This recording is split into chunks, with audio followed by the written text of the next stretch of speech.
The metal identification disc was small enough to fit in the palm of her hand. 800 years old and high architect Lysara Valen had never cried. But as she read the name engraved on the child's tag, Mugcelia Hartwell, age 6 Meridian Station, the human medica's words cut through 4 millennia of perfect silence. Her own father ordered the habitat sealed while she was still inside. He calculated that her life was an acceptable loss. A single silver tear rolled down Lysara's cheek. She had come to Nevada to decide whether humanity deserved to survive. She had not expected to discover that she was the one on trial.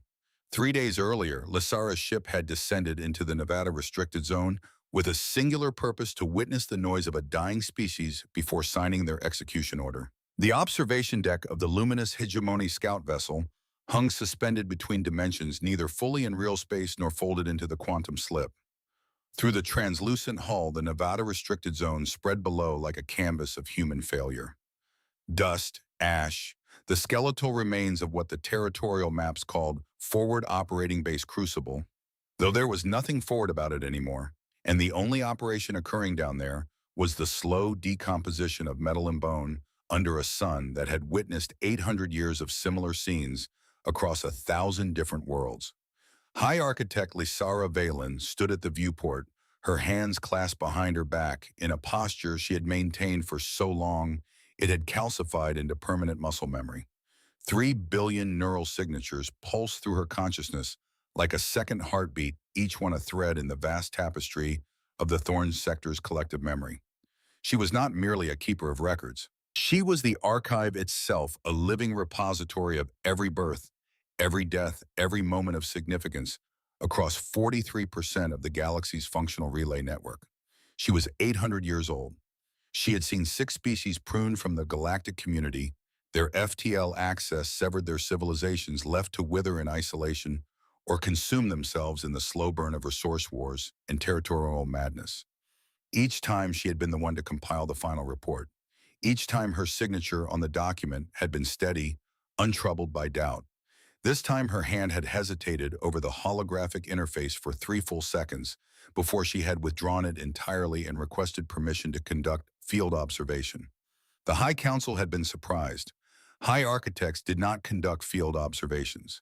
They processed data streams, calculated probability matrices, and rendered judgments from the sterile perfection of the harmonic chambers. But Lysara had invoked an obscure protocol from the early centuries of the hegemony's expansion, one that permitted direct sensory confirmation in cases where the data presented anomalies that defied algorithmic resolution. The anomaly was simple: humanity should have destroyed itself 47 times in the last 2 centuries, according to every predictive model the hegemony possessed.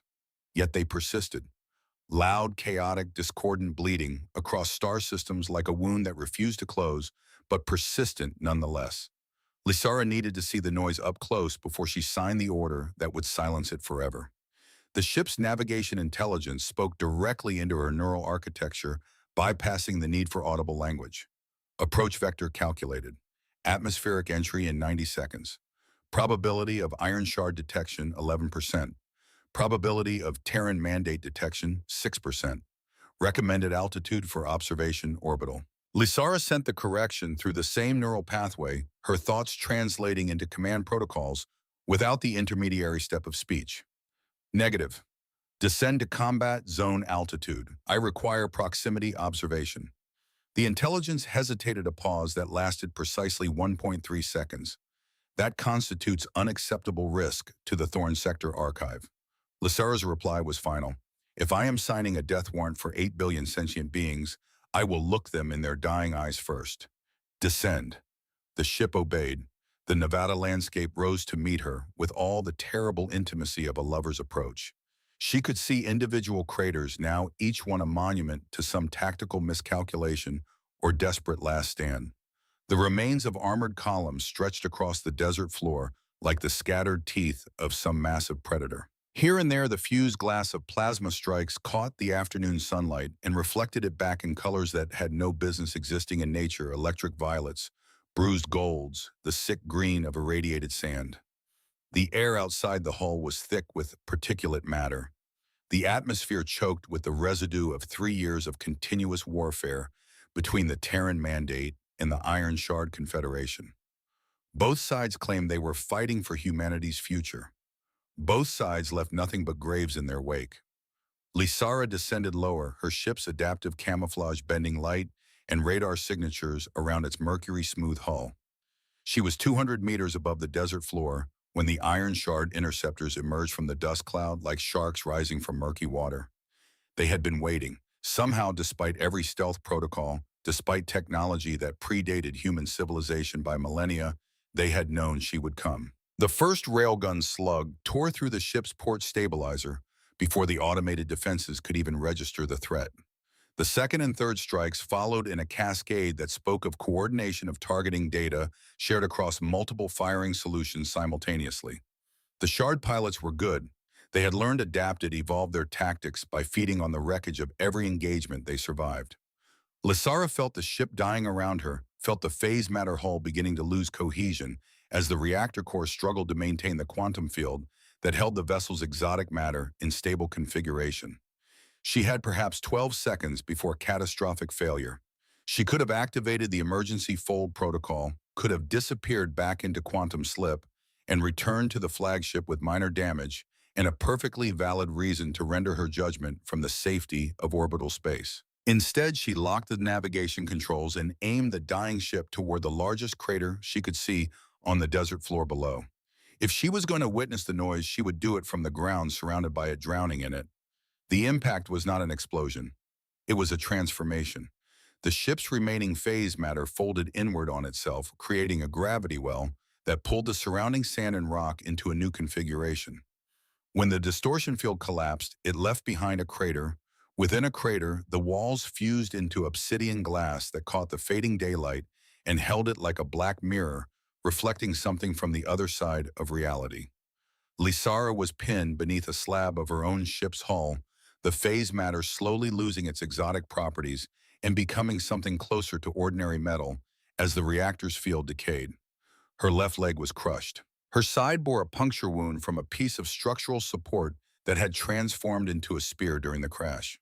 Burns covered her arms where the reactor bleed had seared through her robes. For the first time in 400 years, Lysara felt physical pain. It was extraordinary. Her biology, designed by generations of genetic architects to self-optimize and repair, was struggling to compensate for damage that exceeded its adaptive parameters. The blue bioluminescent script that covered her skin, the living tattoos that displayed her neural link to the Thorn sector's collective consciousness, flickered and dimmed as her body diverted energy to basic survival functions. She tried to move and discovered that her physiology's definition of optimal healing response did not align with her immediate need to not die in a hole in the Nevada desert. Her bones were attempting to regrow at angles that would improve future structural integrity rather than restore current mobility. Her skin was sealing the puncture wound with a translucent membrane that was beautifully efficient and completely useless for stopping the immediate blood loss. She was going to die here.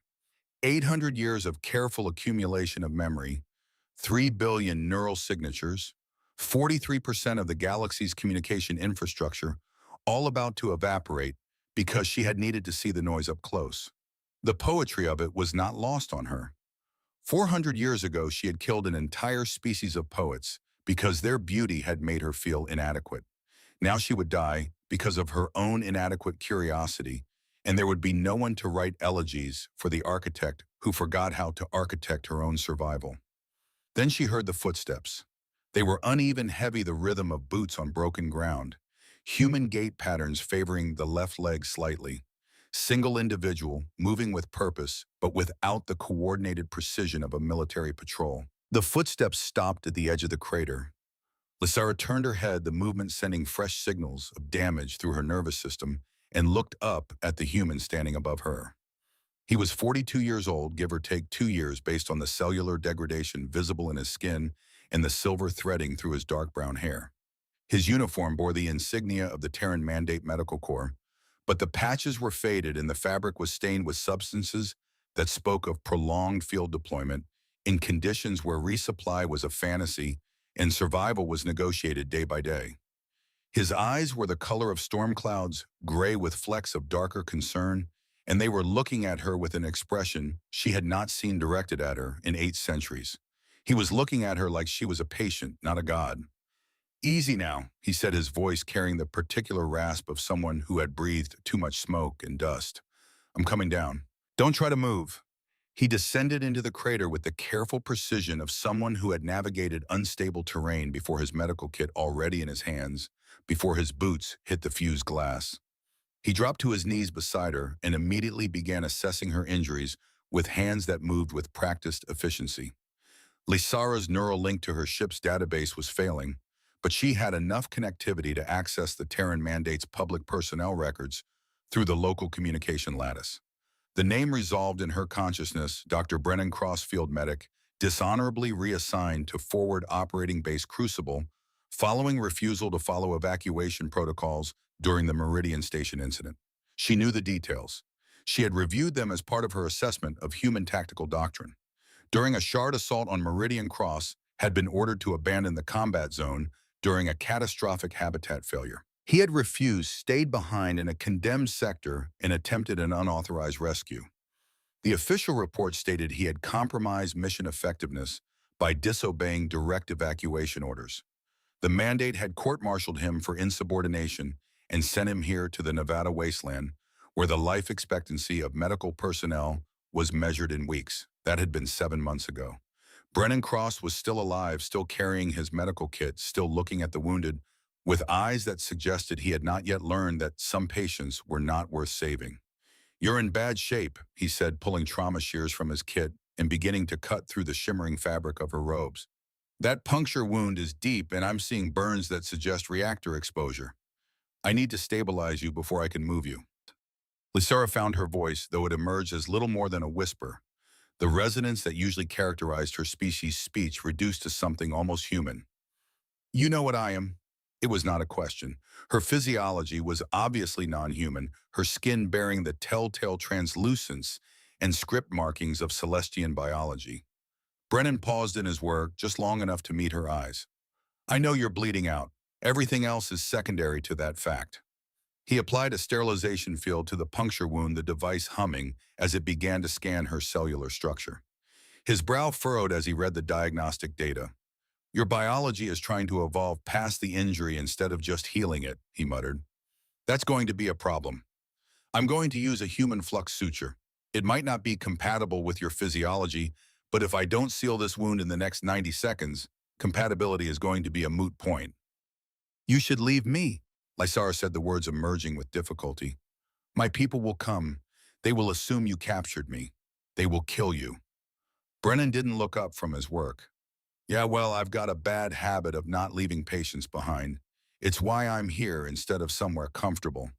Now shut up and let me work. Talking is wasting energy you don't have." The flux suture device pressed against her skin, and Lysara felt the strange sensation of alien technology attempting to communicate with her cellular structure in a language neither fully understood. There was pain, sharp and immediate, but there was also something else. There was the warmth of another living being's hands on her, the weight of genuine concern, the stubborn insistence that her life had value simply because it existed. No one had touched her like this in 800 years. Physical contact in the hegemony was ritualized, formal, mediated through layers of protocol and status. To touch a high architect without authorization was to risk immediate neural censure. But Brennan's hands did not know protocol. They knew pressure points and wound care, circulation and respiration. They treated her body as a problem to be solved, not a deity to be worshipped or a specimen to be cataloged. "There," he said, finishing the seal on her abdomen. "That should hold long enough for me to deal with the leg. This is going to hurt." He was not lying. The process of stabilizing her crushed leg involved manipulating bones that were attempting to regrow in 7 different directions simultaneously. Lysara heard sounds emerging from her own throat that she had not known her species could produce, raw vocalizations of distress that bypassed the careful modulation of harmonic speech. Through the haze of pain, she became aware that Brennan was talking to her, his voice steady and low, a counterpoint to her body's crescendo of damage signals. "Stay with me. Focus on my voice. You're doing fine. The hard part is almost over. just a little longer. It was the tone one used with frightened children with wounded soldiers who needed an anchor to keep them from slipping into shock. It was the tone of someone who had held too many hands in their final moments and refused to let this be another one.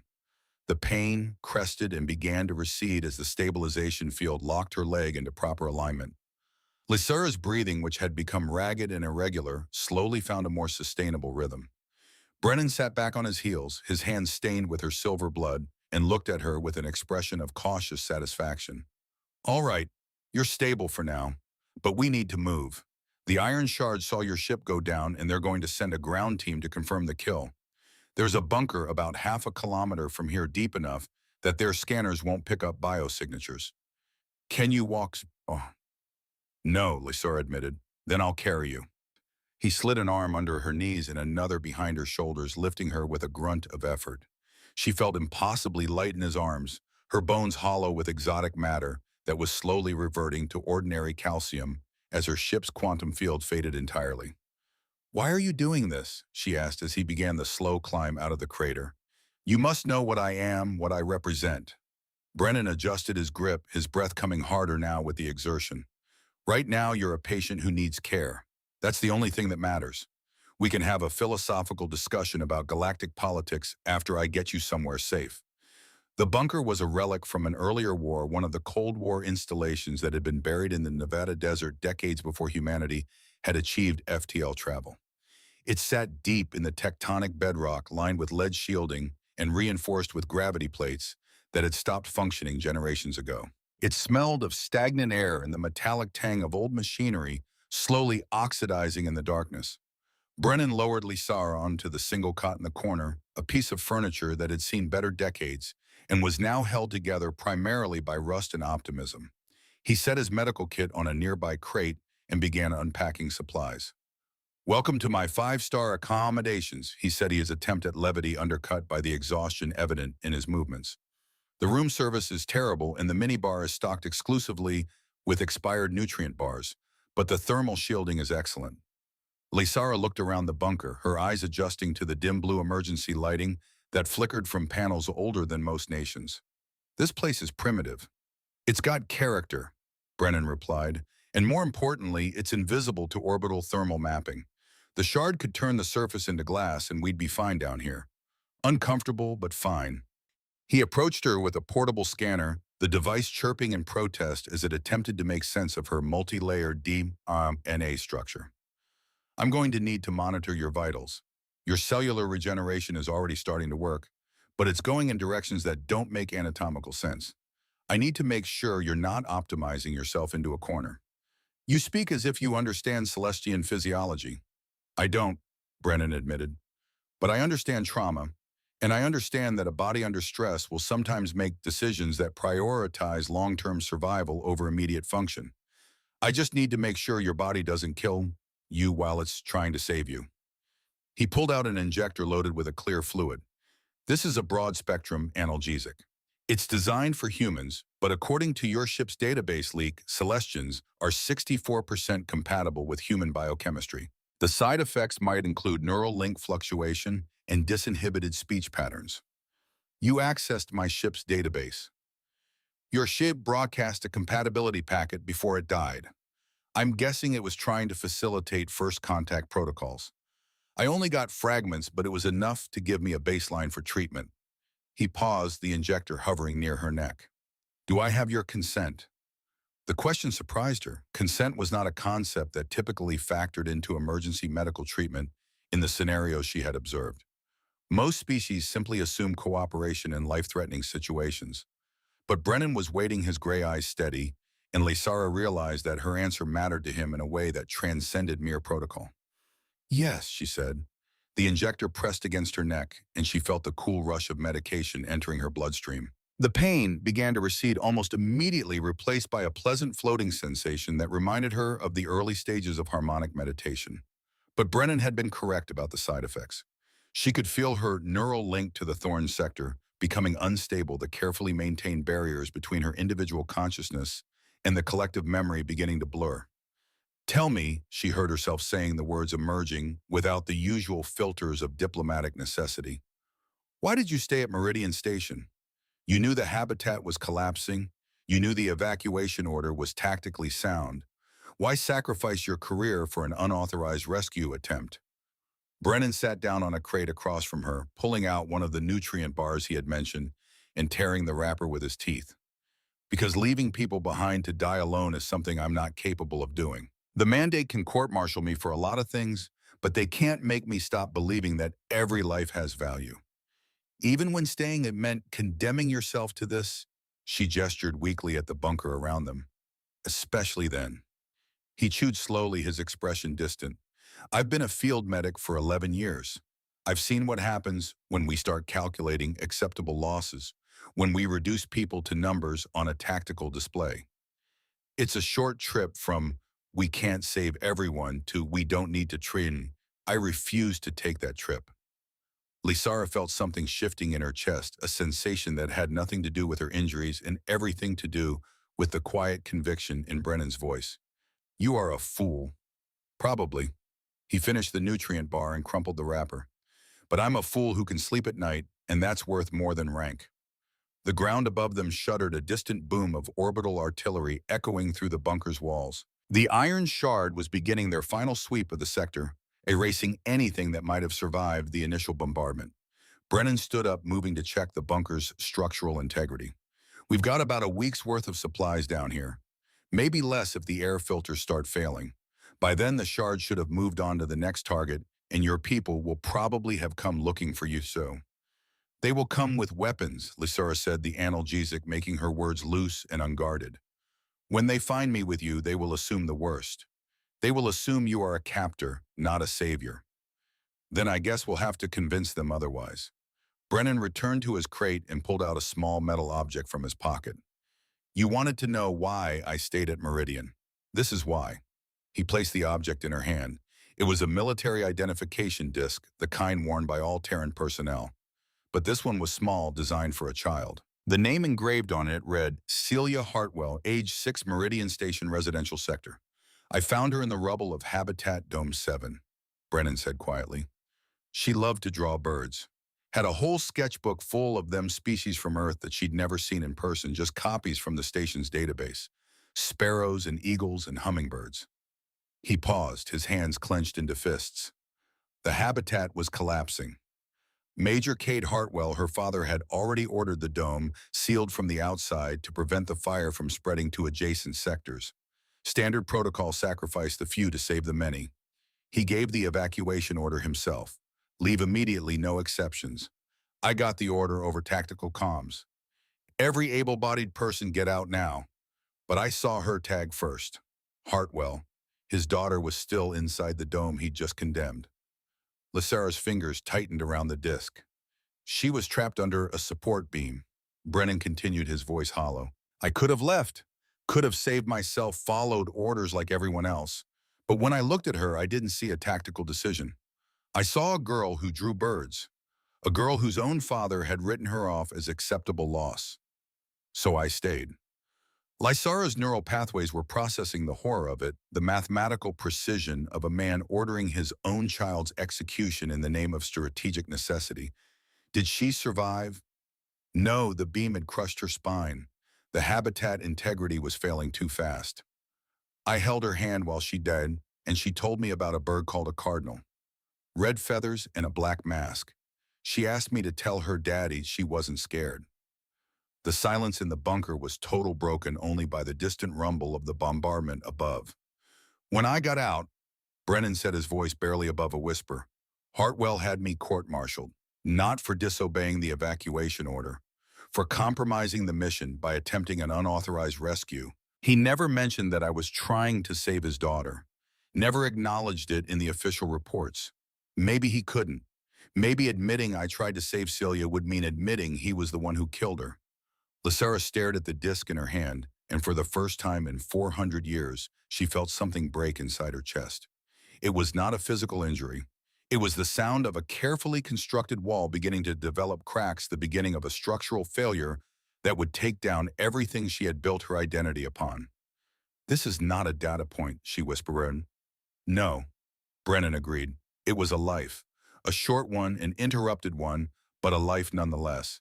And every single one of the people in that dome had a story just as real, just as valuable. That's what the tacticians and the strategists forget. They see population numbers and resource allocation. They don't see Celia drawing cardinals. Lysara's blue script tattoos flickered the bioluminescent patterns, shifting from their usual steady pulse to something jagged and irregular, electric yellow bleeding through the blue. 400 years ago, she heard herself confessing, I signed an execution order for an entire species, the Valyrians. They were poets, musicians, artists who worked in mediums that don't translate to other languages. Their culture was built on beauty, on the creation of moments that existed only in the shared experience of witnessing them. Brennan said nothing, but his attention was absolute. The High Council determined that their resonance was disruptive to the harmonic balance of surrounding sectors. Their art made other species feel inadequate, incomplete. So we isolated them, severed their access to the FTL network, and watched as their civilizations slowly died without the resources to sustain their population. Her hand tightened on Celia's disc. I told myself it was necessary for the greater harmony, that the needs of the collective outweighed the preservation of a single beautiful voice. I was 400 years old, eager to prove myself to the council, to demonstrate that I could make the difficult decisions that maintained the hegemony's perfect silence. The tattoos on her skin were pure yellow, now the color of warning systems in failing power cores. I have carried the memories of 3 billion souls for 4 centuries. I have witnessed the birth and death of stars, the rise and fall of civilizations, the infinite complexity of galactic civilization. But until this moment, until I held this piece of metal with a child's name on it, I had never understood what I had actually done. I did not prune discordant elements from the harmony. I killed Celia. I killed her 1,000,000,000 times across 1,000 worlds every time I decided that the noise was more threatening than the silence. A single tear, silver and viscous, rolled down her cheek. In 800 years, she had never cried. The hegemony had evolved past such primitive emotional responses, had optimized them out of their biology in favor of pure harmonic resonance. But Lysara was crying now, her body producing a response it had no template for, and the result was messy and human and utterly without grace. Brennan stood up and moved to her side. He did not offer platitudes or forgiveness. He simply placed his hand on her shoulder, the weight of it grounding and real. The question, he said quietly, is what you do with that understanding now. You can carry it as guilt, let it crush you, or you can let it change you. Let it make you better. Lysara looked up at him, her eyes swimming with silver tears. I came to Nevada to decide whether your species deserved to be saved from itself. I was supposed to observe from a distance, compile my final report, and sign the order that would condemn 8 billion humans to the same fate as the Valyrians. And now I do not know who deserves to be saved and who deserves to be condemned. You have shown me that the answer is more complex than my algorithm suggested. The ground shook again, harder this time. Closer. The bombardment was intensifying. Brennan moved to the bunker's entrance, checking the integrity of the seal. Well, Your Highness' philosophy is going to have to wait. We've got about 5 minutes before the next artillery wave, and I need to make sure this bunker doesn't become our tomb. He worked quickly, reinforcing the seal with whatever materials were available, his movements efficient despite the fatigue that was beginning to show in his posture. Lysara watched him, this human who had been discarded by his own people, who carried the weight of every patient he had failed to save, who still looked at a wounded stranger and saw someone worth rescuing. The question that had been forming in her consciousness since the moment he pulled her from the crater finally took shape. Why are you still here, Brennan Cross? The evacuation transports left hours ago. You could have been on one of them. You could have been safe. He paused in his work, his back to her. I told you, I have a problem with leaving people behind. There was no one left to leave behind. The base was declared swept clear. Yeah, well. He turned to face her, and there was something raw and honest in his expression. Command's definition of clear and mine have never really aligned. I learned a long time ago that when they say a sector is empty, what they really mean is they've stopped looking. So I stayed just in case. In case of what? In case there was one more person who needed help, one more Celia who deserved a hand to hold. He smiled, but it did not reach his eyes. Turns out I was right. Though I have to admit I wasn't expecting to find a high architect of the luminous hegemony bleeding out in a crater. The final seal locked into place with a heavy clang. Brennan checked the atmospheric recycler, nodded in satisfaction, and returned to sit on his crate. We should be good for the night. Try to get some rest. Your body is going to need all the energy it can get for cellular repair. Lysara closed her eyes, Celia's disc still clutched in her hand. Rest was not something her physiology typically required in the human sense, but the trauma and the medication combined to pull her towards something resembling sleep. Just before consciousness faded, she heard Brennan's voice quiet in the darkness. For what it's worth, I'm glad you came down from orbit. I'm glad you wanted to see the noise up close. Maybe that means there's hope for the rest of you. Lysara did not answer, but in the space between waking and dreaming, she found herself wondering if perhaps he was right. The awakening came not with light or sound, but with the sensation of wrongness. Lysara's eyes snapped open to find Brennan standing at the bunker entrance, his body tense, his hand resting on the grip of a snub-nosed pistol holstered at his back. How long? She asked, her voice stronger now after hours of cellular regeneration. About 6 hours. The bombardment stopped 2 hours ago. He did not turn to look at her. We've got company topside. 3 separate heat signatures moving in a search pattern. Terran mandate cleaners. Lysara pushed herself into a sitting position, wincing as her rebuilt leg protested the movement. They are looking for me. Yeah, and they're not here to rescue you. Brennan's voice was grim. I know their commander. Major Cade Hartwell. He's the kind of officer who sees opportunities where other people see tragedies. If you die here and he can blame it on the Shard, he'll have his casus belly to drag the hegemony into the war on the mandate side. And you? I'm a loose end, a witness who knows too much. He finally turned to face her. Hartwell has probably already listed me as KIA in the bombardment. If he finds us together, he'll make that report accurate. The bunker's primitive motion sensors chirped a shrill sound that indicated proximity within 50 meters. Brennan moved away from the entrance, positioning himself behind a support pillar that would provide minimal cover. Stay down, he said. Whatever happens, stay down. The entrance hatch groaned as magnetic clamps attached to its exterior surface. They were going to cut through fast and professional. Lysara felt her neural link to the thorn sector flickering back to life as her physiology stabilized. She could sense the vast chorus of 3 billion voices in the back of her consciousness, waiting for her direction, her judgment, her choice. She had spent 800 years listening to that chorus, letting it guide her decisions, letting the collective harmony drown out the individual voice. But now in this moment, with Brennan standing between her and death, with Celia's disc still warm in her hand, she made a different choice. She reached for her harmonic consciousness, the ability that made her an architect, the power to project her thoughts directly into the neural architecture of other sentient beings. It was a weapon she had never used for violence, had never even considered using for anything other than peaceful communication. But Brennan had taught her that value was not measured in tactical utility. It was measured in the willingness to stand in front of someone and refuse to move. The hatch blew inward with a deafening crack. 3 figures in black tactical armor poured through the opening. Their weapons raised their movements, synchronized. Lysara released her harmonic pulse. It was not subtle. It was not controlled. It was every memory of every species she had condemned, every moment of every life she carried in her neural architecture. 3 billion voices screaming simultaneously into the minds of 3 men who had never heard anything louder than their own thoughts. The cleaners dropped their weapons. Their hands went to their helmets, trying to tear them off, trying to escape the overwhelming flood of sensation and memory and guilt and hope and terror and love that crashed through their consciousness like a tidal wave of pure experience. They fell to their knees, then to their sides, their bodies overwhelmed by the sheer bandwidth of information. Brennan stared at them, then at Lysara. What did you do? I showed them the noise, she whispered.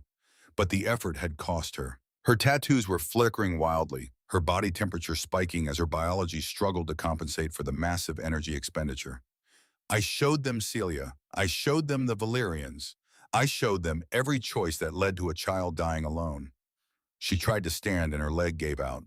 Brennan caught her before she hit the floor. Above them, the bunker's external sensors began to wail.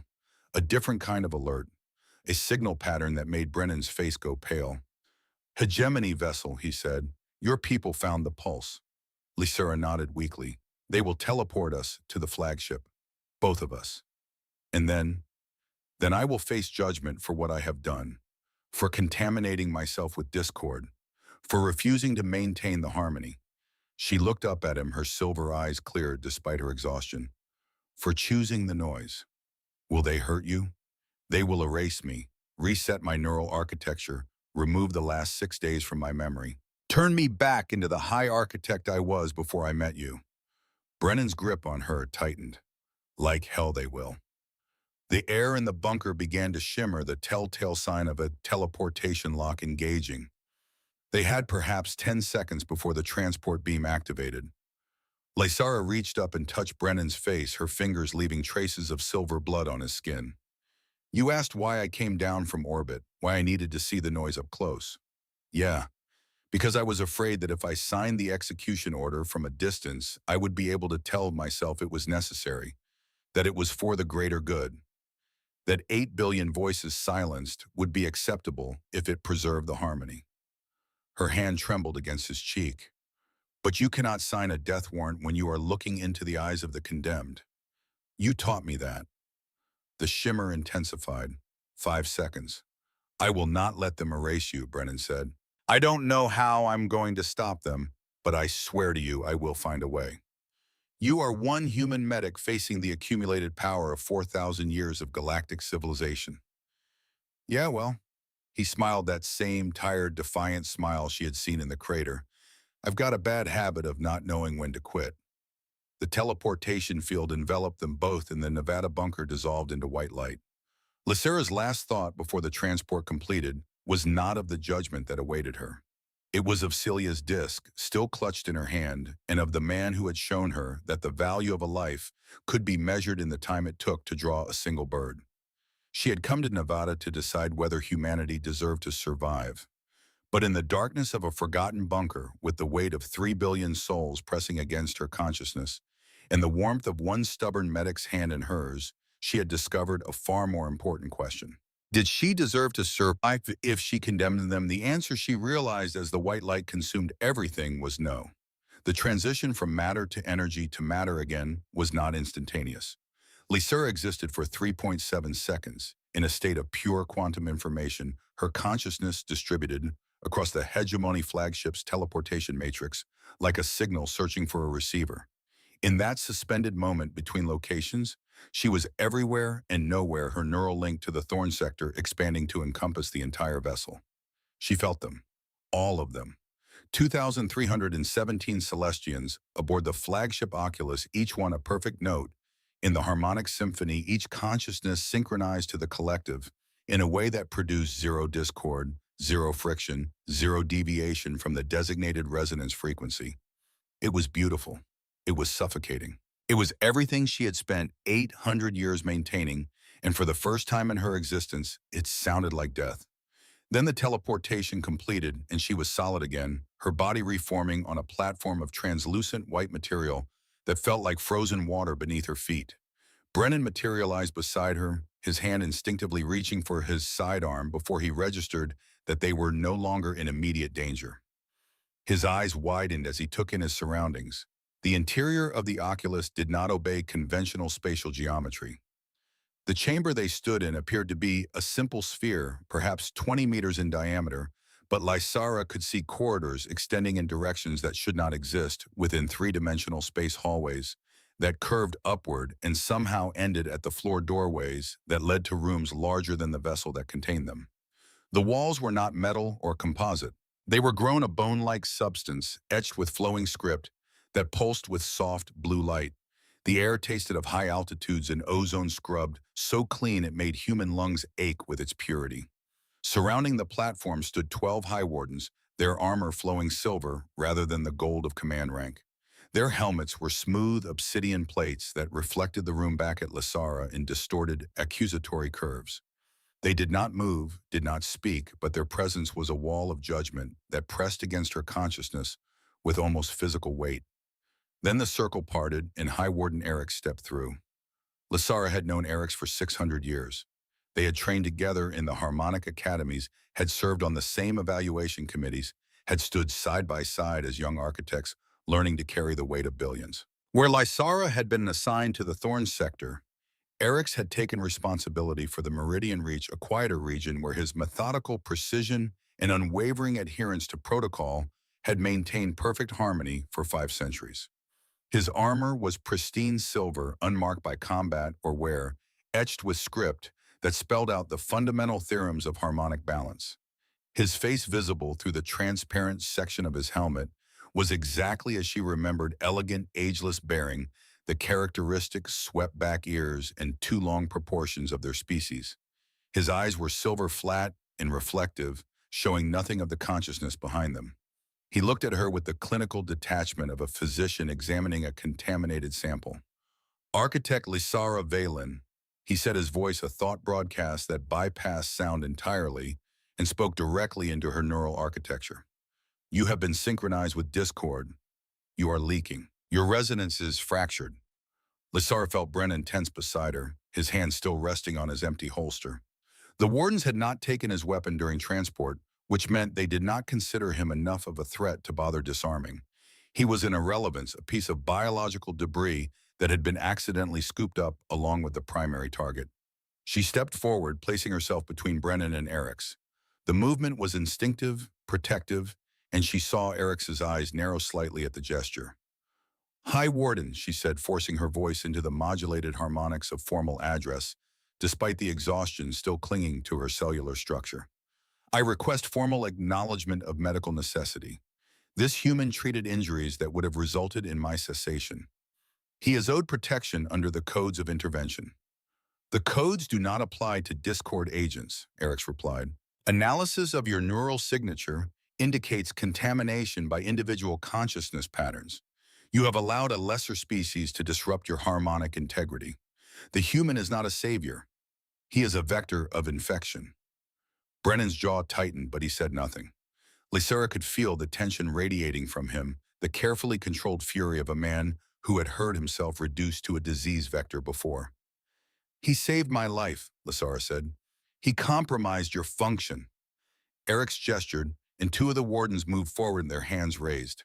The air between them and Brennan began to shimmer with the telltale distortion of a gravity manipulation field. The contamination will be isolated and processed. You will undergo neural restoration in the Chamber of Resonance. The High Council has been notified of your recovery and has authorized immediate corrective measures. No.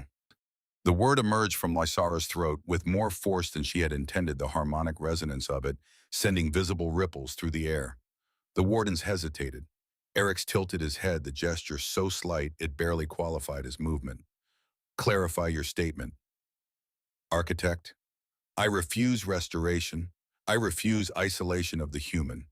I invoke the right of testimony under the protocols of judgment.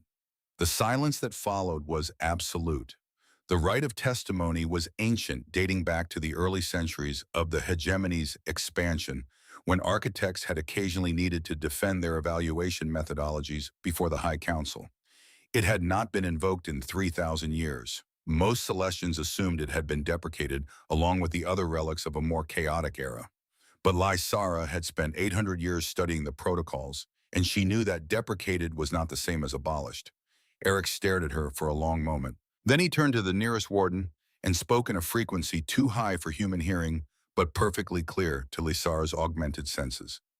Notify the High Council. Architect Valen has invoked ancient right. Testimony will be required. He looked back at Lysara, and for the first time she saw something other than clinical detachment in his expression. It might have been disappointment. You understand what you are doing, Lysara. Once testimony begins, there is no cessation until judgment is rendered. You will expose your entire neural architecture to examination. They will see everything, every moment of contamination, every deviation from harmony. And when they do, the judgment will be absolute. I understand, Lysara said. Then you are a fool. Eric's turned and walked toward a doorway that had not existed a moment before. Bring them both to the chamber. The council will convene immediately. The wardens closed in, not touching, but creating a corridor of gravitational pressure that made forward movement the path of least resistance. Lysara walked, feeling Brennan fall into step beside her. His voice when he spoke was barely a whisper. "What did you just do?" "I bought us time," she replied, equally quiet. "And I ensured that whatever happens next, it will happen with witnesses." The corridors of the oculus stretched and folded around them, the architecture responding to their passage by creating the shortest path between intention and destination. They passed other Celestians, technicians, and navigators, and analysts, all of whom stopped their work to observe the procession. Their faces were uniform in their lack of expression, but Lysara could feel their thoughts pressing against her consciousness like whispers in an echo chamber. Contaminated, fractured, discord. The words repeated in harmonic loops, a chorus of judgment that would have crushed a lesser consciousness under its weight. But Lysara had carried 3 billion voices for 400 years. She knew how to bear weight. The chamber of resonance was exactly as she remembered it from her training centuries ago. It was not a room. It was a void, a perfect sphere of darkness suspended in the heart of the flagship, its walls lined with billions of microscopic quantum processors that held the collective memory of the hegemony's entire network. Data ribbons of pure light spiraled through the darkness like the arms of a galaxy, each one carrying the neural signatures of entire sectors. At the center of the sphere, suspended by gravitational manipulation, was the interface platform. It was a circle of crystalline material, no more than 3 meters in diameter, and standing upon it was death or transcendence, or both, depending on how one defined the boundary between the two. The High Council materialized around the sphere's perimeter, their forms projected from across the hegemony's network. 7 of them, each representing a major sector, each carrying the neural signatures of billions. Their bodies were translucent, ghostly, but their presence was absolute. Lysara recognized them all. She had reported to them for centuries, had received their guidance, and their corrections had shaped her entire existence around meeting their standards of harmonic perfection. And now she was going to tell them they were wrong. Eric's gestured for her to step onto the interface platform. "Architect Valen, you stand before the High Council of the Luminous Hegemony. You have invoked the right of testimony. State your case." Lysara stepped onto the platform, feeling the crystalline surface activate beneath her feet. Data ribbons immediately began to swirl around her, probing at her neural architecture, seeking entry points to examine her memories and motivations. She opened herself to them, lowering every barrier, every privacy protocol. "Let them see everything." "Honored Council," she began, her voice carrying the full resonance of formal address. "I come before you to confess a crime I committed 400 years ago and to request that you cease the pattern of crimes I have witnessed being prepared in my name." One of the council members, High Architect Meridian, whose sector bore his name, leaned forward in his projection. "You speak in riddles, Architect Valen. Clarify." Lysara took a breath, feeling Brennan's presence below the platform like an anchor in a storm. 400 years ago, when I was newly elevated to the rank of High Architect, I was assigned to evaluate the Valerian civilization. They were a species of poets and musicians, artists, who worked in mediums that did not translate across standard communication protocols. Their culture was built entirely around the creation of ephemeral beauty moments of shared experience that existed only in the witnessing. The data ribbons around her began to glow brighter as they accessed the relevant memories, projecting them into the void for the council to observe. Images appeared in the darkness. Valerian cities that looked like frozen music, their architecture designed to resonate with specific emotional frequencies. Valerian gatherings where thousands would come together to experience a single performance that could never be repeated, never be recorded, only remembered. I determined that their resonance was disruptive to surrounding sectors, Lysara continued. Their art made other species feel incomplete, inadequate. It created discord in the harmony. So I recommended pruning. The projection shifted, showing her younger self presenting her findings to a different iteration of the council. Showing the vote. Showing the execution of the order as FTOEL access was severed and the Valerian civilization slowly collapsed under the weight of resource scarcity and isolation. I told myself it was necessary, that the needs of the collective outweighed the preservation of a single beautiful voice. I was 400 years old, eager to prove myself, desperate to demonstrate that I could make the difficult decisions that maintain the hegemony's perfect silence. Another council member, High Architect Thorne, whose sector Lysara herself now managed, spoke with icy precision. Your confession is noted, Architect Valen, but the decision was reviewed and approved by this very council. The Valyrian pruning was determined to be within acceptable parameters of harmonic maintenance. Why bring this before us now? Lysara felt the data ribbons pushing deeper into her consciousness, seeking the answer before she could speak it. Let them find it themselves. Let them see through her eyes. The projections changed, showing the Nevada crater, showing Brennan's hands covered in her silver blood, showing the moment he placed Celia's disc in her palm. Because I have been shown what I actually did. I did not prune discordant elements from the harmony. I killed children. I killed them 1,000,000,000 times across 1,000 worlds every time I decided that the noise was more threatening than the silence. She held up her hand and the data ribbons projected an image of the disc floating in the darkness, magnified until every letter of the child's name was visible. Celia Hartwell, age 6, Meridian Station. She drew pictures of birds she had never seen, cardinals with red feathers and black masks. She died because her own father, Major Cade Hartwell, of the Terran Mandate, ordered the Habitat Dome sealed while she was still inside. He calculated that her life was an acceptable loss to prevent fire spread to adjacent sectors. Lysara's voice grew stronger, the harmonic resonance building. The human doctor who saved my life disobeyed evacuation orders to try to rescue her. He failed. She died in his arms, asking him to tell her father she wasn't scared. And for that act of compassion, for that refusal to accept that a child's life was an acceptable loss, his own people court-martialed him and sent him to die in the Nevada wasteland. She turned, looking down at Brennan, where he stood surrounded by wardens. He looked up at her, his gray eyes steady. He showed me that you cannot maintain harmony by eliminating every voice that does not match your pitch. That is not harmony. That is just deafness, wearing the costume of peace.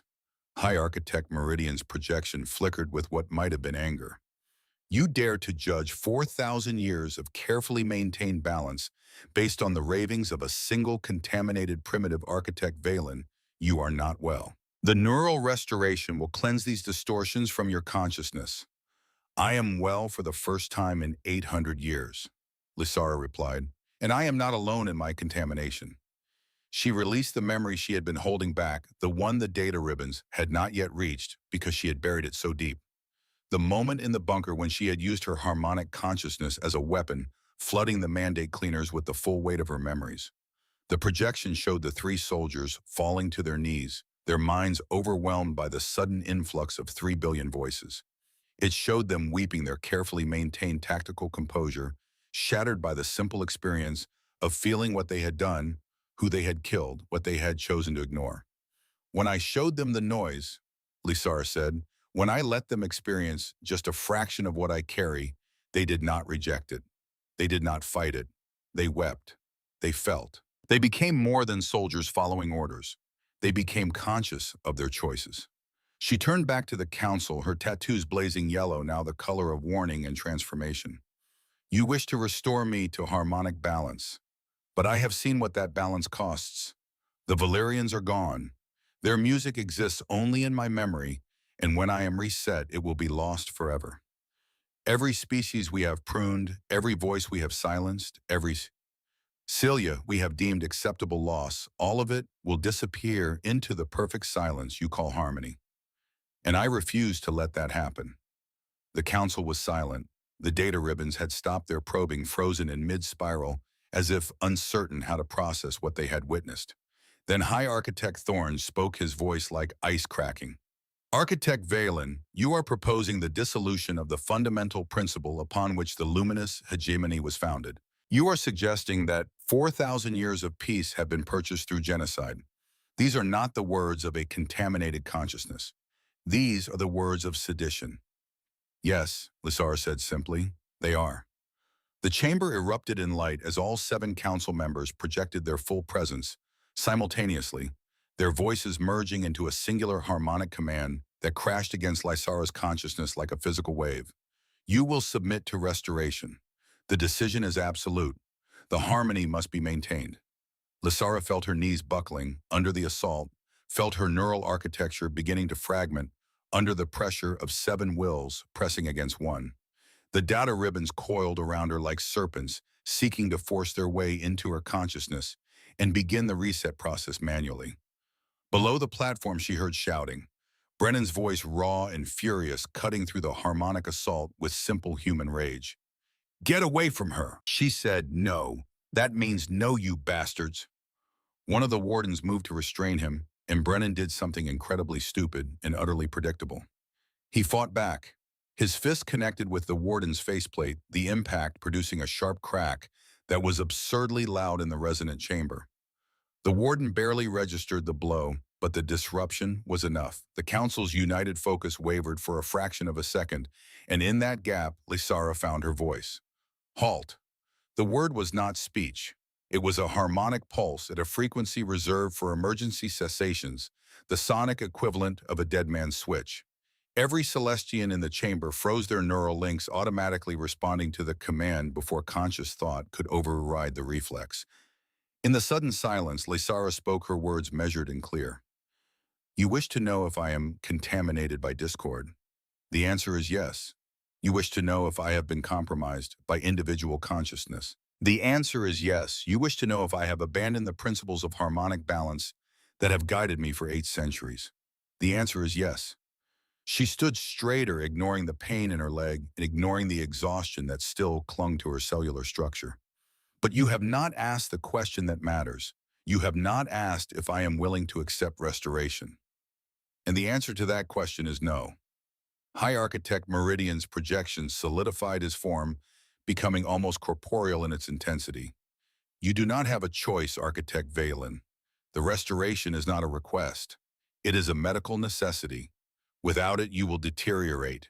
Your neural link will collapse, and the 3 billion signatures you carry will be lost to the Thorn sector. Then let them be lost, Lysara said, and felt the weight of those words settle into her bones. Because I will not sacrifice my consciousness to maintain a lie. I will not erase the memory of what I have learned, what I have felt, what I have chosen. You choose discord over harmony. High Architect Thorn said, his voice heavy with something that might have been grief. You choose chaos over peace. No, Lysara looked down at Brennan again, drawing strength from his steady presence. I choose truth over comfort. I choose awareness over ignorance. I choose the noise. The council began to speak, to argue, to present logical progressions that proved her decision was irrational, inefficient, destructive to everything the hegemony had built. And then the flagship shuddered. It was not the gentle vibration of course corrections or the subtle hum of phase transition. It was a deep structural groan that spoke of violence applied to systems designed to withstand violence. Every Celestian in the chamber looked up simultaneously, their neural links querying the ship's status. The answer came back in a cascade of alarm codes and damage reports that painted a clear picture. The Oculus was under attack. Eric's appeared at the chamber's entrance, his armor scorched along one side. High Council, we have multiple hostile signatures emerging from Quantum Slip, Terran Mandate Dreadnought flagship, and Iron Shard assault carriers. They are coordinating their fire patterns. Impossible, High Architect Meridian said. The Mandate and the Shard are enemies. They would never coordinate. They are coordinating now, Eric's replied, and they are targeting this vessel specifically. They know Architect Valen is aboard. Lysara felt ice form in her chest. She knew what this was. She had seen the pattern in her analysis of human tactical doctrine. The Mandate wanted a martyr. The Shard wanted a trophy. And neither of them cared that their combined assault would kill everyone aboard the Oculus to get what they wanted. She turned to the council. This is what your silence has purchased. A galaxy so desperate for meaning that they are willing to create it through our corpses. They do not want peace. They want a cause, an enemy clear enough to justify their existence. Another impact rocked the chamber. The data ribbons flickered and died, the quantum processors struggling to maintain cohesion under the electromagnetic assault. High Architect Thorn's projection wavered. We will activate defensive protocols. The Oculus has withstood worse than this. No, Eric said quietly, we will not. Our harmonic weapons require consensus to activate. And right now our crew is experiencing neural desynchronization. They are asking questions. Why are we being attacked, and what purpose does our neutrality serve? Is the harmony worth dying for? He looked at Lysara, and she saw accusation in his eyes. Your testimony was broadcast through the entire ship's network. Every crew member heard you confess to genocide, heard you question the fundamental principles of our existence. You have infected them with doubt, and doubt is the antithesis of the consensus we require. The flagship shuddered again, harder this time. Systems were failing. The perfect white walls were developing cracks, showing the darker composite beneath. Then this is my fault, Lysara said, and I will repair it. She stepped off the interface platform, dropping the 3 meters to the floor and landing with a grace her injured body should not have possessed. Brennan was at her side immediately, his hand on her arm. What are you doing? He asked. Finishing what I started. She looked up at the council, at Eric's, at all the perfect faces judging her from their harmonic heights. You say I have infected your crew with discord. Then let me give them something to harmonize around. Not silence, not the absence of questions, but a choice. She turned and ran from the chamber, Brennan keeping pace beside her. The wardens moved to intercept, but Eric's raised his hand. Let her go, he said. Let us see what choice she makes when faced with the consequences of her contamination. Lysara ran through corridors that twisted and reformed around her fleeing form, following neural pathways etched into the ship's architecture over centuries of service. She knew where she needed to go. The primary harmonic relay, the junction point where all neural traffic converged before being distributed to the Thorn sector. If she could reach it, if she could broadcast one more time, she could give her people the truth. All of it. Not filtered through protocols and probability matrices, but raw and immediate and real. She could show them Celia drawing cardinals. They reached the relay chamber to find it already occupied. 3 Celestian technicians, their hands moving over holographic interfaces with movements that had become uncertain, hesitant. They looked up as Lysara entered, and she saw something in their eyes she had never seen in her people before. They looked afraid. High Architect, one of them said, his voice trembling on the edge of the harmonic frequencies. The ship is failing. We cannot achieve consensus for defensive measures. The crew is, they are thinking, Lysara finished. They are questioning. They are becoming individuals instead of nodes in a network. It is destroying us, the technician whispered. No. Lysara moved to the central interface, her hands finding the familiar controls, even as another impact sent her stumbling. The silence is what destroyed us. We have been dead for 4,000 years. We just did not realize it because we never allowed ourselves to feel the absence. She activated the relay, feeling it connect to her neural architecture like a key sliding into a lock. The 3 billion voices of the Thorn sector roared into her consciousness, and beneath them she felt the 2,317 crew members of the Oculus, their thoughts no longer synchronized, their harmony fractured into individual melodies. I am High Architect Lysara Valen. She broadcast her consciousness, all touching every mind aboard the ship simultaneously. And I am going to show you what we have lost. She opened her memories like floodgates, releasing everything she had witnessed, everything she had learned, everything Brennan had taught her in a bunker beneath the Nevada desert.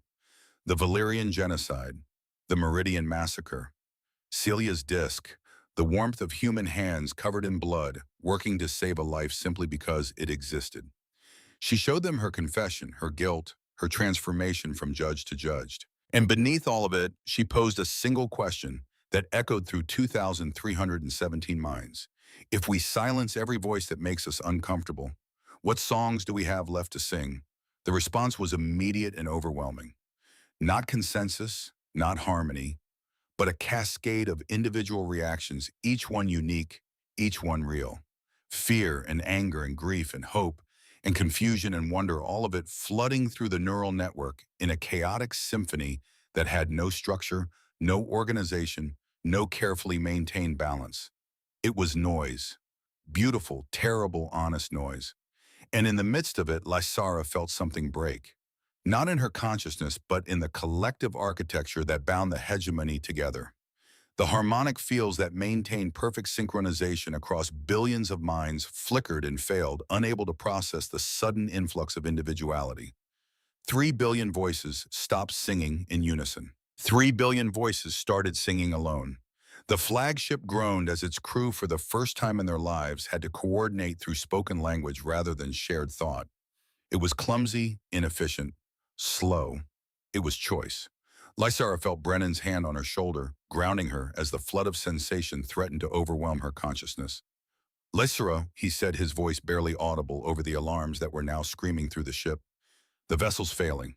You've given them individuality, but we're all going to die if we don't find a way to make it out of this. She nodded, pulling herself back from the abyss of 3 billion newly awakened minds. You are correct. I have given them consciousness. Now I must give them purpose. She broadcast again, but this time her message was simple, practical, immediate. Crew of the Oculus, we are under attack. Our harmonic weapons will not function without consensus, and consensus is no longer possible. But we do not need weapons. We need only to survive long enough to reach the Nevada Nebula. Individual action coordinated through spoken communication. Begin emergency evacuation protocols. Abandon ship. The response was chaos.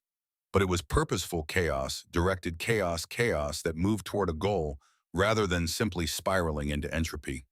Lysara turned to Brennan. We need to reach the lifeboat bays, but first we need to retrieve the others. What others? The mandate cleaners I rendered unconscious. They are still in the bunker teleportation signature. They are aboard this ship, and if we are abandoning vessel, we take everyone. Brennan stared at her. You want to save the men who came to kill you. I want to choose, Lysara said, who lives and who dies, and I choose that everyone lives if I have the power to make it so. Another impact. The walls of the relay chamber split, showing the black void beyond. They ran. The corridor between the relay chamber and the teleportation recovery bay stretched through 3 impossible angles and a section of the ship that was currently open to vacuum. Lysara and Brennan moved through it at a dead run, their path lit by emergency bioluminescence from walls that were actively dying, the organic components of the Oculus beginning to lose cohesion as the harmonic fields that sustained them collapsed. Behind them, the ship was tearing itself apart. Not from the external bombardment alone, though, that continued in rhythmic pulses that sent shockwaves through the superstructure. The real damage was the internal structural, the result of 2,317 minds that had spent their entire existence synchronized, suddenly discovering the concept of disagreement. Some crew members were fleeing toward the lifeboat bays as Lysara had commanded. Others were frozen in corridors, paralyzed by the sudden weight of individual decision-making. Still others were attempting to restore the harmonic fields through sheer force of will, their neural links burning out as they tried to impose order on a chaos that could no longer be contained. Lysara felt each death as it occurred, a sudden absence in the vast tapestry of consciousness she still carried. 3 billion voices, and now 2,309, 2,301, 2,294, 2,291. They were dying because she had given them choice, and they did not yet know how to live with it. The thought should have crushed her. Instead, it drove her forward faster. The recovery bay was a small chamber near the ship's core, where biological matter from incomplete teleportations was temporarily stored for reconstitution or disposal. Lysara had gambled that the mandate cleaners rendered unconscious by her harmonic pulse would have been classified as contaminated material and held here rather than processed through standard crew quarters. She was correct. 3 men in black tactical armor lay on stasis platforms, their bodies locked in positions of distress, their faces visible through cracked visors. She recognized them from the bunker assault, could still feel the echo of their consciousness from when she had flooded them with 3 billion memories. Brennan moved immediately to the nearest platform, checking vital signs with the portable scanner he had somehow retained through the teleportation. They're alive, unconscious but stable.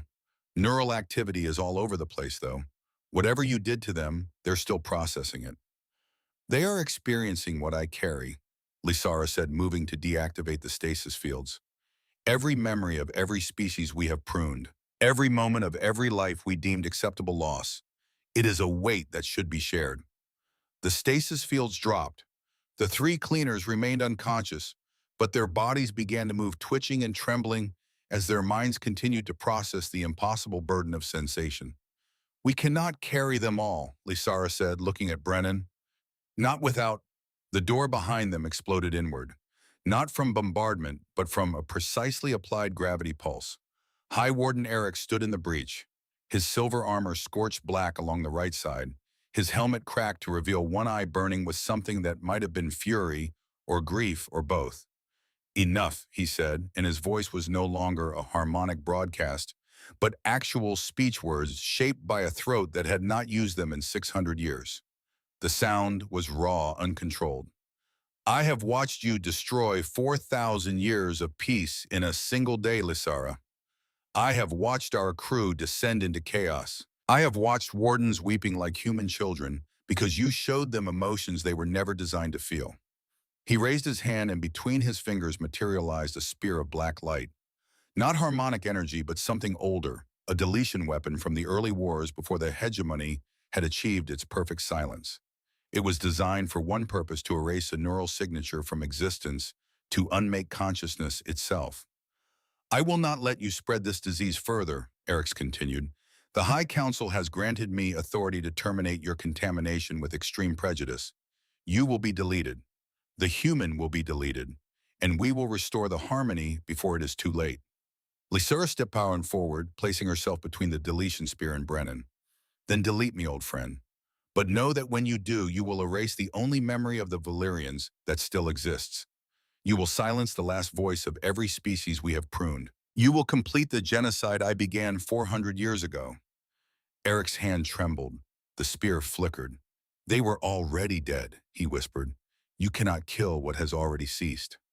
Memory is not death, Lysara said. As long as one voice remembers, as long as one consciousness carries the echo of what was lost, the dead still speak. You taught me that, Eriks, in the academies when we studied the preservation protocols. You said that an architect's duty was to ensure that nothing was truly forgotten. I was wrong, Eric said. Some things should be forgotten. Some noise should be silenced. Behind Lysara, she heard the metallic click of a weapon being drawn. Brennan's voice steady despite the exhaustion she could hear threading through it. Put down the spear, Warden. Last warning. Eric's gaze shifted to Brennan and something like amusement flickered across his features. You would threaten me with a primitive kinetic weapon. Your bullets cannot penetrate phase matter armor. Maybe not, Brennan said, but they can sure as hell ruin your aim. The shot came not from directly behind Lysara, but from an angle Brennan having moved while Eric's attention was on her. The slug hit the warden's shoulder joint, the impact not penetrating, but transferring enough kinetic force to throw off his stance. The deletion sphere, already manifesting toward Lysara's chest, veered left and struck the wall instead. The wall screamed. The organic composite material didn't just break or burn, it ceased, a perfect circle of matter, simply ceasing to exist at a molecular level, leaving a void through which the stars beyond the ship became visible. Eric staggered, his armor's kinetic dampeners struggling to compensate for an attack vector they hadn't been calibrated to expect. He raised the spear again, but before he could aim, the ship lurched violently to port. Through the hole in the wall, Lysara could see why. The Terran Mandate dreadnought had moved into close engagement range, its railguns firing in continuous streams that hammered the Oculus's failing shields. Behind it, iron shard interceptors wove through the debris field, their plasma lances adding their own contribution to the destruction. We are all going to die here, Eric said, lowering the spear. You have given us chaos, Lysara, and chaos cannot stand against coordinated assault. Then give them something better than chaos, Brennan said, still holding his pistol ready. Give them a reason to coordinate that isn't blind obedience. Eric looked at him. Really looked at him for the first time, his silver eyes tracking across Brennan's face, as if seeing something he had not expected to find. What reason could possibly unite consciousness that has been fractured into individual components? Survival, Brennan said simply. The oldest reason there is. Another impact close enough that the deck plating beneath them buckled. One of the unconscious cleaners rolled off his platform and Lysara caught him before he hit the floor, her injured leg protesting but holding. Eric's watched her cradle the human soldier, watched her adjust her grip to avoid aggravating his injuries, watched her carefully turn him onto his side to prevent aspiration if he vomited. The deletion spear in his hand flickered and died. You are saving the enemy, Eric said, the very individuals who came to execute you. I am saving patience, Lysara replied. As I was taught by a disgraced human medic in a bunker beneath the Nevada desert, they are not enemies. They are people who made choices based on incomplete information. Just as I did when I signed the Valerian execution order. Just as you are doing now. Eric stood motionless for a long moment. Then slowly he raised his hands to his helmet and disengaged the seals. The obsidian faceplate split and retracted, revealing his full face for the first time in centuries.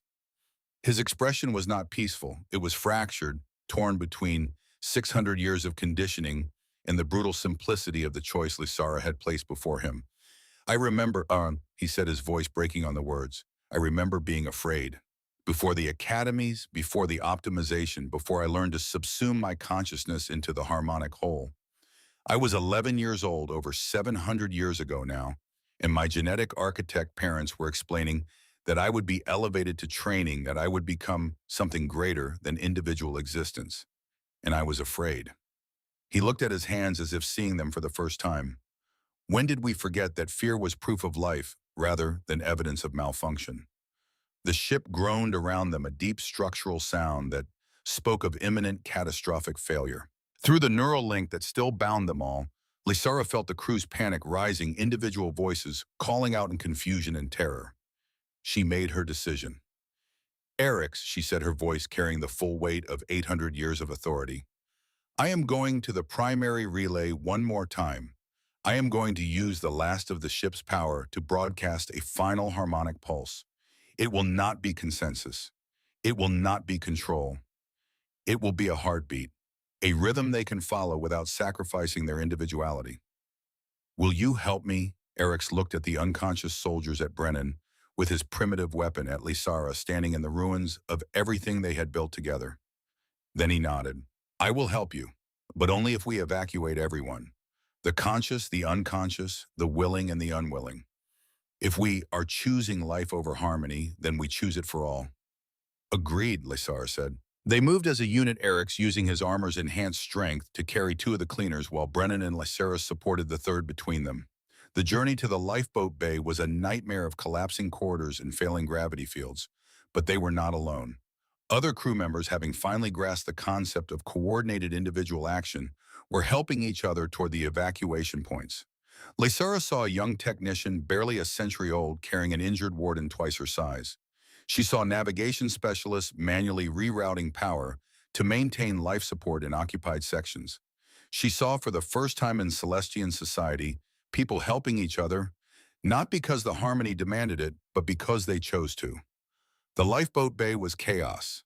23 small vessels designed for emergency evacuation, each one capable of holding perhaps 30 individuals in extreme discomfort. 2,000 souls and space for barely 700. Lysara watched fights breaking out, watched people shoving and clawing for position, watched the ugly reality of survival. Instinct overwhelming newly awakened consciousness. Then she saw something else. One of the wardens, his gold armor marking him as command rank, stepped away from a lifeboat entrance. He placed his hand on the shoulder of a terrified technician and gently guided her into his place. I have lived 800 years, he said, his voice carrying in the sudden silence. You have lived 93. The mathematics are simple. Another warden followed his example. Then another. The gold-armored command staff, the eldest and most experienced, systematically giving their places to the youngest crew members. Lysara felt something crack in her chest, a sensation so intense it took her a moment to recognize it as pride. They are learning, Eric said quietly beside her. Learning that sacrifice can be choice rather than duty. But there were still too many, and the ship was dying faster than the evacuation could proceed. Lysara moved to the bay's control panel, accessing the ship's failing systems through her neural link one last time. The primary reactor was at 7% functionality, barely enough to maintain the lifeboat launch mechanisms. She could divert that power to the harmonic relay, could send one final pulse to help coordinate the evacuation. But doing so would mean the reactor would fail completely, and the last boats would be trapped in the bay when the ship broke apart. Or she could do something far more dangerous. She opened a neural channel to every conscious mind in the bay. I can stabilize the ship for 3 minutes, long enough for all boats to launch. But it will require me to maintain a harmonic field manually without the ship's support systems. The strain will likely cause permanent neural damage. Brennan's hand was on her arm immediately. No. Lysara, no. We'll find another way. There is no other way, she said, meeting his eyes. And this is my choice. You taught me that every life has value. I choose to prove I learned the lesson. Before he could argue further, she activated the relay. The sensation was unlike anything she had experienced. The ship's harmonic field collapsing and fragmentary suddenly had a living focal point, a consciousness actively shaping it, directing it, holding it together through sheer force of will. Lysara felt her neural architecture burning under the load, felt pathways designed for communication, being repurposed for structural maintenance, felt her carefully cultivated memory, matrices beginning to corrupt as she diverted processing power to keep the oculus intact. 3 minutes. She needed to hold for 3 minutes. Through the haze of pain, she watched the lifeboats launching. One after another, silver teardrops dropping away from the dying flagship and angling toward the Nevada Nebula, where sensors would not easily track them. She counted them, marking each successful launch against the timeline burning in her consciousness. 15 boats away, 1 minute elapsed. Her blue script tattoos were turning black, the bioluminescence failing as the cells died. 18 boats away, 1 minute 40 seconds. She could no longer feel her legs, her motor control surrendering to the demands of maintaining the harmonic field. 20 boats away, 2 minutes 10 seconds. She was losing her vision, the optical processing centers of her brain being cannibalized for computational power. 22 boats away, 2 minutes 45 seconds. She could no longer remember her own name, could only hold on to the singular purpose: 3 minutes, keep them alive for 3 minutes. 23 boats away, 2 minutes 58 seconds. She let go. The harmonic field collapsed. Lysara collapsed with it, her body hitting the deck. With no grace whatsoever, her consciousness fragmenting into 1,000 disconnected pieces. She was dimly aware of hands on her, of being lifted, of movement. Then nothing. She woke to the sound of crying. Not human crying, though there was some of that too. This was Celestian, weeping, the wet, ragged hitching of a species that had spent 4,000 years without tears, suddenly rediscovering the mechanism. Lysara opened her eyes to find herself in a lifeboat, the cramped interior packed with bodies in a configuration that spoke of absolute desperation. She was lying across 3 seats, her head in Brennan's lap, his hands moving through her hair with the gentle precision of someone checking for cranial trauma. "Welcome back," he said softly. "You scared the hell out of me." She tried to speak and discovered her voice was gone, burned out, along with most of her higher cognitive functions. She managed a questioning sound. "We made it," Brennan said. "All 23 boats launched. You held the ship together just long enough. Then Eric's threw you over his shoulder and ran like the devil himself was chasing us." He paused. "Technically, the explosion was chasing us, but the principle holds." Lysara turned her head slowly, the movement sending spikes of pain through her neural architecture. Around her in the lifeboat were faces she recognized. Celestian crew members. The 3 mandate cleaners, now conscious and looking deeply traumatized. 2 iron shard prisoners who had been in the brig when the attack started. And Eric sitting against the far wall, his silver armor scorched black, his face streaked with the silver tears. "How many did we lose?" Lysara managed to whisper. Eric's face was grave. 73 total. 26 died during the crew's initial awakening neural burnout as they tried to process individuality for the first time. Their minds unable to bear the weight of sudden consciousness. He paused, silver tears tracking down his face. But 47 chose to stay behind to ensure the boats could launch. They died making a decision that the Harmony would have deemed inefficient and that I now understand was the most profound act of consciousness our species has achieved in 4 millennia. Through the lifeboat's small viewport, Lysara could see the oculus breaking apart the flagship's beautiful mercury hull, fracturing into 1,000 pieces that caught the light of the Nevada Nebula and reflected it in colors that shouldn't exist. It looked like a flower blooming in reverse petals of exotic matter unfurling into the void. "It was beautiful," she whispered. "It was a ship," one of the mandate cleaners said, his voice rough. "Just a ship." "No," Lysara said, forcing herself to sit up despite Brennan's protests. "It was a symbol. 4,000 years of perfect silence of harmony, maintained through the elimination of every discordant voice. And we destroyed it not with weapons, but with questions." She looked at the cleaner, recognizing him as the sergeant who had led the bunker assault. What is your name? He blinked, surprised by the question. Sergeant Marcus Webb Terran Mandate Medical Corps serial number. Not your rank, your name. Marcus. Marcus, Lissar repeated. When I flooded your mind with the 3 billion memories, what did you see? His face crumpled. I saw faces. Hundreds of them. Civilians at Meridian. A family hiding in a maintenance corridor. I threw a flashbang without checking occupancy first. A teenage boy running toward an evac point. I authorized fire because his heat signature matched combatant parameters. An old woman clutching a photo album. She died in the shockwave from our breach charge. He couldn't continue, his hands shaking. Every decision I made by the book. Everyone left someone dead who shouldn't be. They had names, Lissar said gently. The family was the Torrances, Michael, Sarah, and their daughter Emma. The boy was named Devin Cho. The woman was Mariam Reston. She was carrying the last photos of her grandchildren. I carry them all now, Marcus. As do you. Marcus stared at her, his eyes red. How do you live with it, knowing what we've done?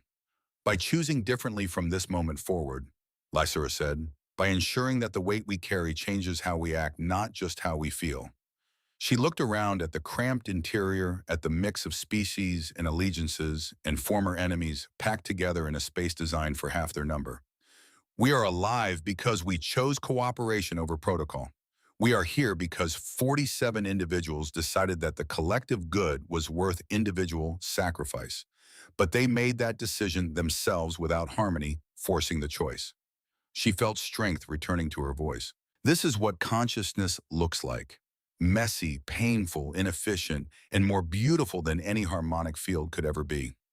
The lifeboat's navigation system chimed, indicating they had reached the Nevada Nebula's outer boundary and were beginning deceleration toward the designated refuge point. Through the viewports, Lysara could see the other boats, 22 silver teardrops forming a loose convoy towards a moon that registered on sensors as Valona Station, a neutral trading post in unclaimed space. What happens now? One of the young Celestian technicians asked. The hegemony will consider us rogue. The mandate will consider us traitors. The shard will consider us targets. We have no home. Then we build one, Lysara said, one choice at a time. The landing on Valona Station was controlled chaos. The station authorities, accustomed to smugglers and refugees, took one look at 23 lifeboats full of Celestians and humans and decided that discretion was the better part of survival. They provided docking clearance and pointed toward the lower levels where spaces could be rented without excessive questions. Over the following 6 months, those lower levels transformed.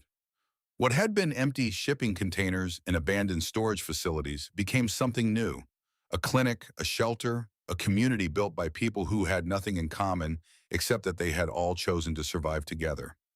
Lysara stood in the clinic's main room, her hands still bearing faint scars where the bioluminescent tattoos had burned out and refused to regenerate, wrapping a bandage around the knee of a small girl who had fallen while playing in the station's gravity-variable recreation zones. There, she said, her voice still missing some of its harmonic resonance, but carrying a warmth that centuries of perfect pitch had never achieved.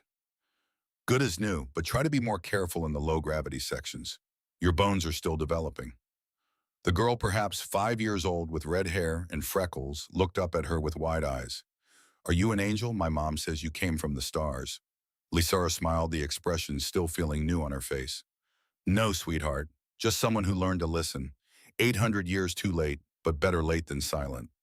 The girl's mother, a refugee from one of the Shard border colonies, collected her daughter with a grateful nod. As they left, Brennan entered carrying a crate of medical supplies. 3 more refugees from the Meridian sector just docked, he said, setting down the crate. Burns and malnutrition. I've got them in exam room 2. I will handle it, Lysara said, standing. You have been working for 14 hours. Rest.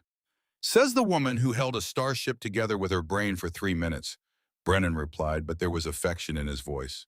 We're quite a pair, aren't we? 2 stubborn idiots who don't know when to quit. We complement each other's inadequacies, Lysara agreed. The clinic had become the heart of their small community. Eric's handled security and coordination, having discovered a talent for organization that didn't require harmonic consensus. The younger Celestians learned human medical techniques from Brennan while teaching the refugee humans about advanced cellular repair. The three former mandate cleaners, Marcus included, had become the clinic's outreach team, moving through the station's lower levels to find people who needed help but were afraid to ask for it. It was imperfect. It was difficult. It was nothing like the vast harmonic networks Lasara had once maintained. It was real. A chime at the clinic entrance drew Lasara's attention. She looked up to see a figure in faded Terran Mandate uniform standing in the doorway, his shoulders hunched as if carrying an impossible weight. His rank insignia marked him as a major, and his face was familiar from intelligence briefings and tactical assessments. Major Cade Hartwell, the man who had sent the cleaners to kill her in the bunker. The man whose coordinated assault with the Iron Shard had destroyed the Oculus.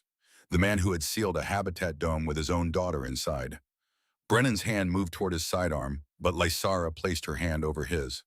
"Wait," she said quietly. Hartwell took a step forward and Lysara saw that he was holding something. A small metal disc that caught the clinic's overhead lighting. Celia's identification tag. "Dr. Cross, Architect Valen," Hartwell said, his voice rough. I came to..." He stopped, swallowed, tried again. "I came to learn." "Learn what?" Lysara asked. "How to hear the noise." He looked at the tag in his hand, his face crumpling. "This was my daughter's. She died at Meridian because I ordered the habitat sealed before civilian evacuation was complete. I told myself it was necessary. That tactical objectives required sacrifice. That individual lives were less important than strategic advantage." He raised his eyes and Lysara saw they